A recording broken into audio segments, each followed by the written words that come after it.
పేరు Rammurthy Nayak. SC ST MSME ఎంటర్‌ప్రెన్యూర్స్‌లో నేను కూడా ఒక బెనిఫిషరీని. ఇందాక సత్య అక్క చెప్పినట్టు, అలాగే నాగలక్ష్మి అక్క చెప్పినట్టు చాలా వరకు మాకు ఆ రోజు మాట చెప్పిన మాట విఫలమయ్యాయి. వాళ్ళు ఏదైతే ప్రామిస్ చేశారో ఆ ప్రామిస్ మీద వాళ్ళు కట్టుబడి లేరు. ఈవెన్ పెద్ద ఆఫీసర్లు కూడా, సెక్రటరీ లెవెల్ ఆఫీసర్ కూడా దాని మీద కట్టుబడి లేరు. కాబట్టి మేము పోరాటం చేస్తే కానీ మాకు ఫలితం రాదని చెప్పి మాకు తెలిసింది. కావున నిన్నటి నుంచి ఇక్కడ చాలా వరకు అన్ని పార్టీల వాళ్ళని, వామపక్ష పార్టీలు సిపిఐ, సిపిఎం, తర్వాత ఈరోజు బీజేపీ పార్టీని కూడా కలిసామండి. తర్వాత బిఎస్పీ పార్టీని కలిసాము. అన్ని పార్టీలను కలిసి వాళ్ళ మద్దతు కూడగట్టుకుంటున్నాము. ఈరోజు సుమారుగా ఈ రోజు వరకు దాదాపు 7 పార్టీలను కలిసాము. కాంగ్రెస్ పార్టీ షర్మిల అక్కతో కూడా మాట్లాడాము. వాళ్ళందరూ కూడా మాకు మద్దతు ఇస్తామన్నారు. కాబట్టి పండగ తర్వాత పండగ లోపల మాకు న్యాయం జరగకపోతే పండగ తర్వాత ఇందాక అక్కగారు చెప్పినట్టు ఇక్కడ నుంచి సబ్సిడీతోనే వెళ్ళాలా, లేకపోతే మా సేవల అంబులెన్స్తోనే ఊరికి మా ఇళ్ళకి పోవాలనే ఆలోచనతో ఉన్నాము.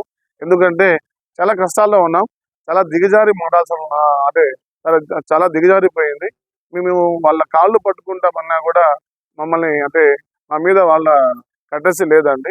ఇంకా వేరే ఆప్షన్ లేక దిగజారాల్సిన పరిస్థితి వచ్చింది. కాబట్టి మాకు పండుగ లోపల గౌరవ ముఖ్యమంత్రి చంద్రబాబు నాయుడు గారు మాకు న్యాయం చేస్తారని చెప్పి ఆశిస్తున్నాము. ఇప్పటికైనా మించిపోలేదు సార్. మేము చాలా వరకు మిమ్మల్ని చాలా దశల్లో మీ కాళ్ళు కూడా పట్టుకుంటామని చెప్పి రిక్వెస్ట్ చేసుకున్నాము.